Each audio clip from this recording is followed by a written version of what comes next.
Alors bonjour Stéphane Rambaud, Bonjour. vous êtes donc conseiller régional depuis 2021, Tout à fait. nouvellement député élu en 2022. Nous venons donc d'assister aux vœux des conseillers régionaux PACA du RN. En tant que conseiller régional et ancien commissaire de police, avez-vous des thèmes de prédilection qui sont liés à votre carrière professionnelle ? Alors tout à fait, je suis dans deux commissions, hein. Donc dans la commission sécurité-défense, Oui. qui correspond tout à fait effectivement à mon cursus professionnel, et dans la commission transport et port, D'accord. au conseil régional. Et donc c'est vous-même qui avez choisi, comment ça se passe ces commissions, comment on y accède quand on est conseiller régional ? Oui, au départ, il nous donne la liste de mémoire. Il y a 23 commissions au conseil régional, D'accord. ce qui est énorme, hein, Oui. parce que je vois à l'Assemblée nationale, il y a 8 commissions au total, hein. Ah oui, d'accord. Donc 8 commissions au niveau national et 23 au niveau régional. Donc à l'époque, oui, on devait choisir entre une, deux ou trois commissions. Et moi, D'accord. c'était les deux commissions qui me plaisaient. Très bien. Alors 2021, c'est assez récent. Est-ce que vous avez quand même déjà des combats qui vous reviennent un petit peu en mémoire, qui vous ont marqué, qui sont un petit peu emblématiques depuis 2 ans en fait ? Oui, au niveau des transports, enfin dans la commission transport et port, au niveau des transports, pour obtenir des avantages pour le transport des étudiants, hein, Mhm. ça c'est un combat qu'on a mené Oui. et qui a abouti, hein, finalement, ça aboutit malgré les réticences de la majorité de museliers, D'accord. on aboutit. Et dans la commission sécurité défense, au niveau des polices municipales, l'équipement des polices municipales, voilà, avoir plus, notamment pour la visio. Les caméras Oui. et la visio dans Les caméras embarquées, voilà. tout ça. Alors justement, c'est un petit peu la question que je me pose aussi. Donc aujourd'hui, nous sommes à Marseille, hein, une ville qui malheureusement est tristement réputée pour son insécurité.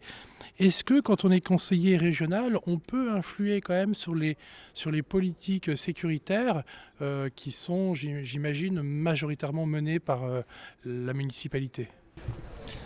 Alors, la politique en matière de sécurité, elle est d'abord nationale, hein. Bon, Oui. donc, maintenant, c'est vrai qu'au niveau des municipalités, il y a les polices municipales, hein, qui font Oui. de plus en plus. Et donc, ces polices municipales, il faut absolument les équiper le mieux possible. Parce que c'est très important. De toute façon, il faut qu'elles soient protégées aussi, hein, de la même manière que les polices nationales, parce que les voyous ou les terroristes ne font pas de différence. Hein.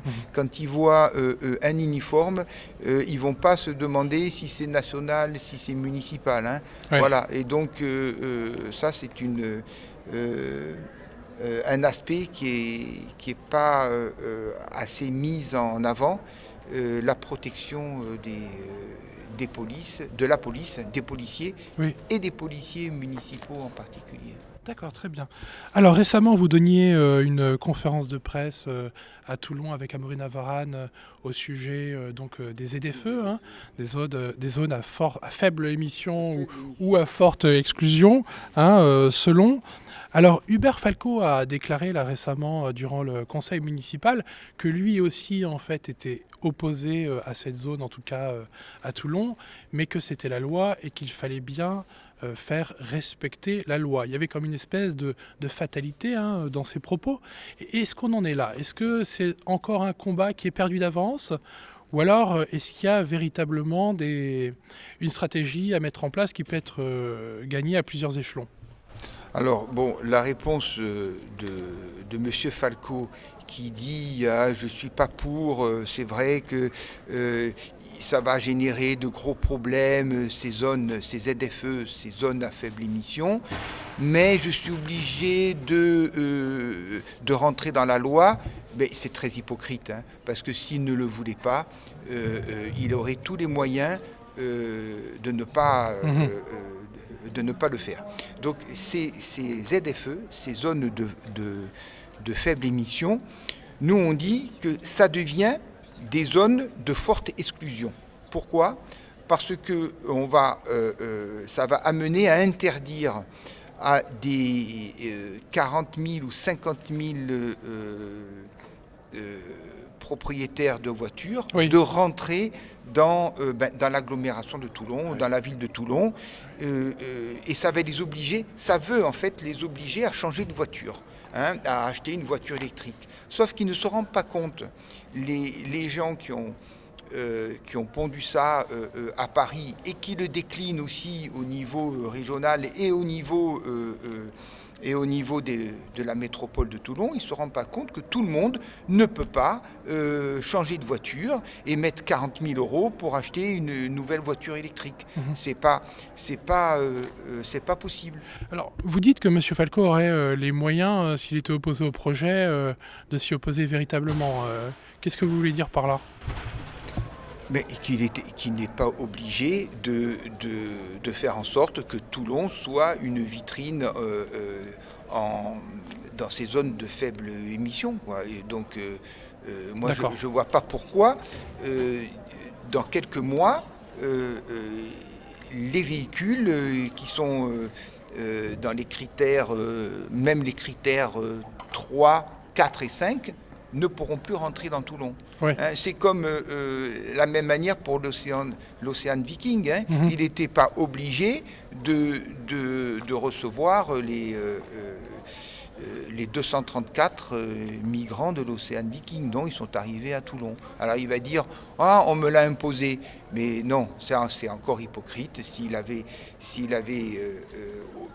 opposé au gouvernement un non catégorique, il ne serait pas arrivé... Un maire peut avoir cette liberté, véritablement. Un maire, d'autant plus qu'il est dans la majorité, il est macroniste, il le dit et il s'en sert. Et donc, s'il avait voulu, il aurait pu faire un bras de fer avec le gouvernement. Ce n'est pas juridique, c'est politique. Oui. On est dans le domaine politique. Voilà. Et pour les ZFE, c'est la même chose en fait. D'accord. Alors, vous êtes donc là, on a abordé plutôt les sujets qui concernent votre mandat de conseiller régional. Vous êtes aussi député. En ce moment, ce qui agite l'actualité, hein, c'est la réforme des retraites. Le gouvernement fait planer la menace du 47.1 qui, en fait, pour expliquer à ceux qui nous regardent, réduirait à 50 jours les débats sans navette parlementaire avec le Sénat. Là encore, est-ce qu'on ne part pas vers un combat plus ou moins perdu d'avance ? Quelle est la stratégie du Rassemblement national ? Y a-t-il de l'espoir pour que cette réforme, sans doute injuste, qui ne prend pas vraiment en compte les peines de pénibilité, d'après ce que j'ai compris, y a-t-il quand même un espoir Alors, moi je pars du principe que rien n'est perdu d'avance. Voilà.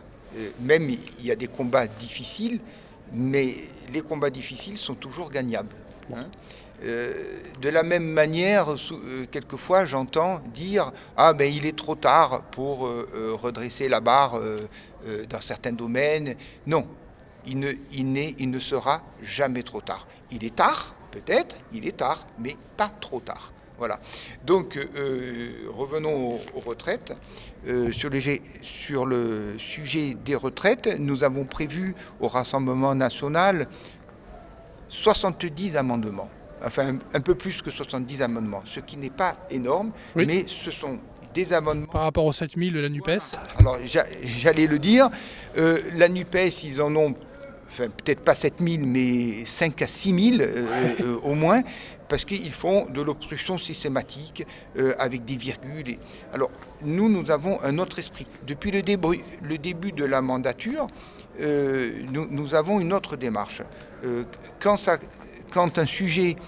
quand on pense qu'un sujet peut être bon pour la France et les Français, eh bien, nous accompagnons cette proposition de loi ou ce projet de loi ou cet amendement. Nous ne votons pas systématiquement contre, et il nous arrive parfois de voter même des amendements de la NUPES, quand elle va dans le bon sens, ça arrive. Bien sûr. Et également quelques projets de loi de renaissance, ça peut arriver. Par contre, le contraire ne vient jamais. Ouais. Quand nous avons, et nous en faisons énormément, des super propositions, je ne sais pas, il y en a une qui me vient à l'esprit, c'est par exemple la demi-part supplémentaire pour les veuves. Bon, alors tout le monde est d'accord, mais ils ne l'ont pas voté parce que ça venait du Rassemblement national. C'est la même chose pour la réintégration des personnels soignants non vaccinés. Voilà. Bon, alors, notre combat n'est pas fini parce qu'on régulièrement on remet ça sur le tapis à l'Assemblée nationale, mais comme ça vient de nous, on voit qu'ils travaillent pour leur chapelle, ils ne travaillent pas pour la France et les Français. Nous, au Rassemblement national, on a une démarche inverse. On travaille pour la France et les Français. Tout ce qui est bon pour la France, eh bien, on vote pour. Revenons aux retraites. On a donc, je disais qu'on avait 70 propositions, voilà, pour améliorer les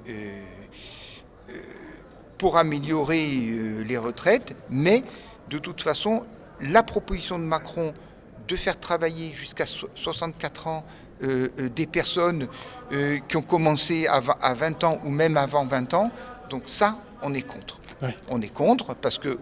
Pourquoi on est contre ? Parce qu'on estime que lorsqu'on travaille à partir de 18 ans, eh bien à 60 ans, on est déjà bien fatigué, on a déjà bien travaillé, on a déjà économisé donc 40 annuités. Voilà. Après, de 20 ans à 60 ans, on a 40 annuités. Oui.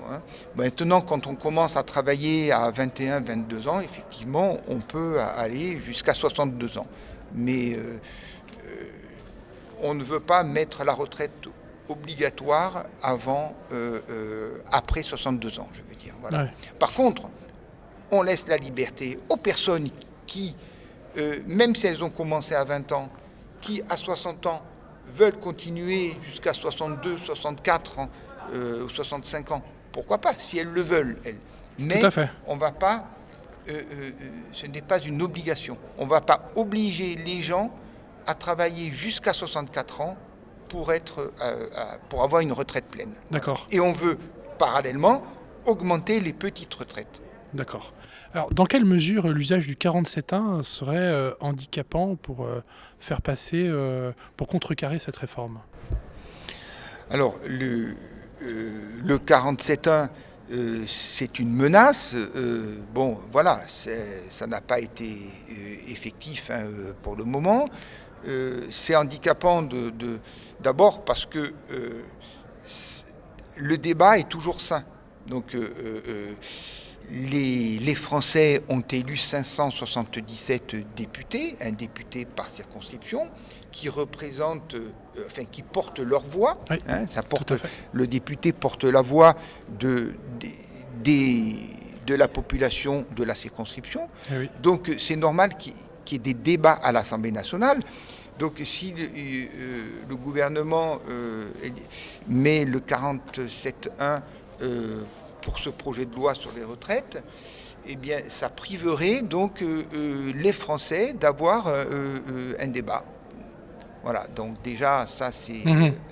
Oui, ça réduit les options, ça réduit les possibilités, c'est bien sûr. Et ça montrerait le caractère, une fois de plus, le caractère brutal de la manière dont Macron gouverne, quoi. Oui, tout à fait. Voilà. Alors une dernière question plutôt maintenant d'ordre culturel. Donc je lisais que vous êtes catholique pratiquant, père de 7 enfants qui maintenant sont grands. Vous savez que le Puy du Fou sort un film qui s'appelle Vaincre ou mourir, un film qui n'est pas wokiste, un film qui n'est pas racialiste, un film qui montre aussi les horreurs qu'ont parfois engendré la Révolution française. Est-ce que vous trouvez qu'il est bon, qu'il y ait des films comme celui-ci? Et enfin, allez-vous le voir? Alors, justement, vous me parlez de ce film Vaincre ou mourir. Et ben, écoutez, je vais vous dire que je le vois ce soir. Ah, Ce soir, j'ai prévu à 19h45 d'aller à Toulon parce qu'il se joue à Toulon. c'est ça. Donc, on peut croire que la question était prévue, mais la question n'était pas prévue. Et donc, c'est le fait du hasard. Je le vois ce soir parce que je ne veux pas rater ce film. Et je trouve d'ailleurs que c'est bien à l'image, malheureusement, de la société et surtout des gens qui nous gouvernent que de promouvoir, comme ils le font depuis des années maintenant, des films wokistes. Wokiste. Hein, bon, ça veut tout dire. Et puis dénaturer un film comme Vaincre et mourir parce que justement il met en valeur les valeurs de la France, hein, parce que c'est quand même une partie importante de notre histoire. Bien sûr. Ce qui s'est passé en Vendée, l'âme vendéenne mérite d'être reconnue et d'être soutenue aussi. Eh bien, écoutez, Stéphane Robot, merci beaucoup. Et puis, on vous souhaite le meilleur pour la suite. Merci à vous. Merci revoir. à vous.